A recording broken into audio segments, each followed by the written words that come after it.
Үйгө кирсем эле бомба таштагандай да үйүмчү. Башка убакта болгондо мен ошол жерден кыйкырмакмын да. Мен Сүт сайдан келдим. Мен уже түшүнүп атам да, анда кайсыл энергиялар бар экенинчи. YouTube'да видео бар экен, аны көрүп, мен эми өзүмү бүт түшүндүм. Мени кечирип кой, мен даже ойлоп турмун дейт. Анан ошол жакка элимдеги адамдарды сразу эле критика айтып эле, бетке чабып эле, сен ушундайсың да депчи, ойлонбостон. А ошону өзүңөн табыш ал өтө кыйын экен.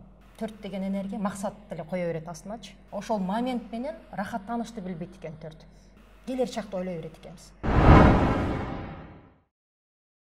Сүт сайга барганда анан өзүмү таныдым да, мындайча айткандачы. Мен өзүмө аябай сонун, аябай ушундай акылдуу деп эле сезе бергенмин да. Баардыгын тизип элечи. Көрсө 4 деген энергия ошондой болот экен. Өзүн неудовлетворенный сезе берет экен да, постоянночи. Эртең мен турганда эле ошентип турам да. Анын баардыгын тизе баштайм. Жолдошума, балдарыма баардыгынчы. Баардыгына максат. 4 деген энергия максат эле кое берет астыначы. Максат бере берет баардыгына. Өзүмдө толтура максат, аңыз аз келгенсип үйдөгү баардыгына максат берем.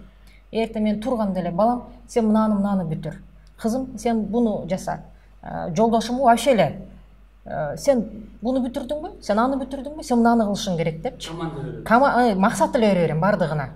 Анан тапшырма берем да. Анан өзүм деле ошол кечке чейин эртең менен турам дагы толтура тапшырманы өзүм эмне кылам. Мынаны бүтүрүшүм керек дейм. Анан кечинде келип ошону жана алып чыгам. Кайсы жумуш бүттү деп. Анан отчет аласыз. Өзүмөн өзүм отчет алам да, кайсыларды бүтүрдүм, мына бүттү. Эртеңкиге бүтпөгөндөрдү эртеңкиге өткөрөм, эртеңкиге дагы толтура. Анан ошол жакка элимдеги адамдарды кечке критикалап эле ошолорго сын айтып берем да. Ойлойм, ушул жакшы көрсө 4 ушинтип ойлонот экен да. Жанындагы адамдар жакшы болсо, анан өзүмү жакшы сезем деп ойлой берет экен да. Бирок ал нерсе биздин ички дүйнөбүздө болот экен. Биз өзүбүздө ал нерсе болот экен да. Мы больше не удовлетворены собой. Из-за того, что өзүбүздүн ичибизде ошол болгон үчүн башка элдерден ошону талап кыла берет экенбиз. Сен ушундайсың, сен эмнеге мындайсың, сен ушундай болушуң керек деп элечи. Анан Сүт сайга барганда билдим да. Жакшыдыр аял эмес экен да депчи. Ошо плюста жүргөндө же минуста жүргөндө экен? Бул эме белгиле. Өзүнүн табияты. Табияты ушундай экен да, 4-үнчү. Анан минуска түшкөндө 4 жөн эле жатып калат. 4тө максат болбой калат, минустагы 4 жөн эле жатат. Мен мисалы жатпайм да. Мен азыр өзүмө плюстамын деп ойлойм да. Эртең менен туруп эле толтура эле нерселер жасай берем. Жаш кезимде деле ошондой элем, бирок миссияга өткөндө мен азыр анализ кылып ойлоп атам да. Өзүм байкапчы. Миссияга өткөндө аябай эле отура албай калыптырмын да. Бир жерде көп 33 жаштан өткөн. 33төн кийин бир жерде отура албаймын да.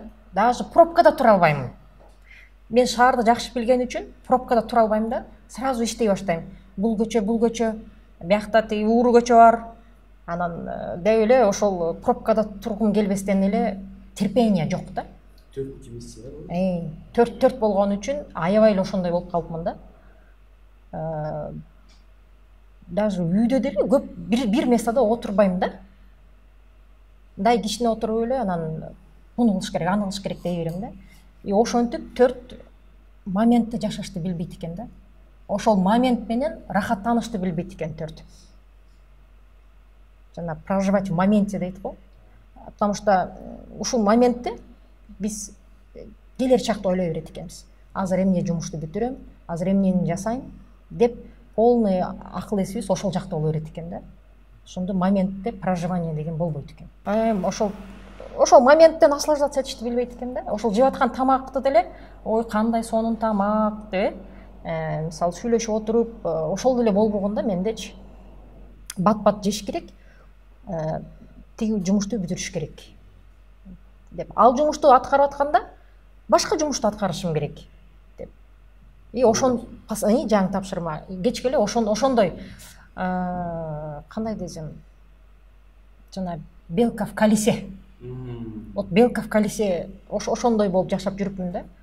Анан Шүтсайга барып келгенден кийин анан эми биз өзүбүздү биринчи мына Шүтсай адамды на расстоянии таануу дейт да өзү. А бирок мен ойлойм Шүтсай бул өзүңү таанытат экен да биринчи иреттечи. Өзүңү билет, өзүң табиятыңды түшүнөт экенсиң да. Киммин мен, кантип жашагам ушул убакытка чейин деген суроолорго жооп табат экенсиң да. Максат аз коюп калдыңызбы? Кандай өзгөрүш? Жок, максат дагы деле көп. Максат дагы деле көп. Бирок мындай замедляться эткенди үйрөнүп атам да. Отуруп, ушул нерсе мага керекпи азыр? Мен ушуну сөзсүз аткарышым керекпи? Же буну аткарбасам деле болобу? Деп кичине анализ дегенди үйрөнүп атам. Анан ошол моментте рахат алышты үйрөнүп атам. Мына тамак жеп атам, шашпай, ошол тамакты шашпай жеп, шашпай сүйлөшүп, эми ал деле заматта болуп кетпейт экен.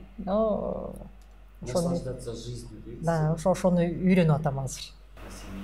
На семью мындай болду. Мен жолдошум 6-7 деген энергияда да. Анан мен окууну бүтүп келдим.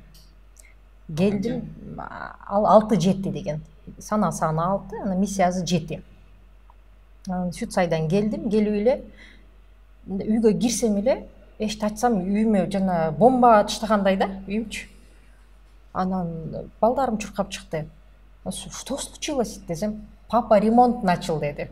Ал 7 деген миссия кризиске батырып турат, бат-баттан элечи, ошондой хаос, кризиске неме турат. Ошол аркылуу анан трансформация кылат да. Ал ошондой энергия. Анан башка убакыт болгондо мен ошол жерден кыйкырмакмын да. Мындай башта ойлонам. Мен Шүтсайдан келдим. Деп анан отурдум. Ичине анан өзүмө келдим, анан чалдым. Звонить эттим. Мен үйгө азыр кирсем, үйүбүздө ремонт болуп атыптыр. Эмнегедир мен билбейм. Десем, ал айтты, мен сен келгенче бүтүп коем деп ойлодум. Тилекке каршы бүтпөй калды. Бирок бүтүрөбүз да деди. Деди, анан макул дедим дагы. Мен уже түшүнүп атам да, анда кайсыл энергиялар бар экенинчи. Анан ошол миссия 7 деген YouTube'да бир видео бар экен, анан ошону жөнөтүрдү мага. Анан аны көрүп, анан кайра чалды мага. Мен эми өзүмү түшүндүм, мен эми өзүмү билдим, мени кечирип кой, мен даже антип ойлоп турмун дейт. Мен үчүн бул жеңил эле болду дейт. Азыр ремонт баштайм, рахат келгинче мен бүтүрүп коем деп эле ойлондум дейт. Мындай кандай таасир этет? Мындай айтыш керекпи ал жөнүндө, даярдаш керекпи үйдөгүлөрдү деген ой болбоптур да. Эми мамилеңиз кандай өзгөрдү? Азыр анча эле спокойно болуп калдым да. Анткени мурда жана бир максатым аткарылбай калса, бүтпөй калса эле нервничать этип эле, бат-бат деп эле шаштырып эле, үйдөгүлөрдү да шаштырып эле ушинте берген экенмин да. Азыр андай болбой калды. Азыр мындай тынч болуп калды да. Мен эшикти мурда ачып эле неудовлетворенность бар да. Эшикти ачып эле кыйкырчумун да. Мынаны эмне кылбадыңар, мынаны эмне албадыңар, мынаны жерди жыйнабапсыңарбы депчи.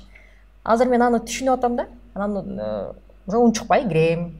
Кандай болсо дагы. Мен ойлойм, эми жакшы туура эле таасир болуп атат да. Жакшы эле таасир тийип атат го дейм да. Мен өзүм Шүтсайга чейин менде агрессия көп эле. Анткени миссия 4 сфера 7, агрессия да болот да. Бат эле жиним келип кетчү да. Тарс-турс этип эле, уруш чыгарып эле ушинтип кетчүмүн. Аябай эле жакшы таасир тийип атат. Үйдө аябай эле тынч болуп калды да. Кантип анализ дейсиз? Мен чыгып баратам, орбитадан чыгып баратам. Немесе минусы таасир берип атат деген кантип анализ дейсиз? Ошол эң кыйын ошол экен да. Ежесекундно өзүңө кармаганда мындай, кетип атам, туура эмес кетип атам. Бирөөдүн мындай недостатогун табыш оңой да. Төрттөр ошондой болот. сразу эле критика айтып эле бетке чабып эле сен ушундайсың да депчи ойлонбостон. А ошону өзүңөн табыш ал өтө кыйын экен. Сүт сайдан кийин мен ар бир сүйлөгөнүмө кетип калдым дейм да. Дагы кетип атам дейм. Да эмоция калтырып атам, дагы шашып атам, дагы агрессияга кетип атам деп уже өзүм билип калдым да. Эми мен толук билдим деп айта албайм, но ошонун үстүнөн иштеп атам деп айтсам болот.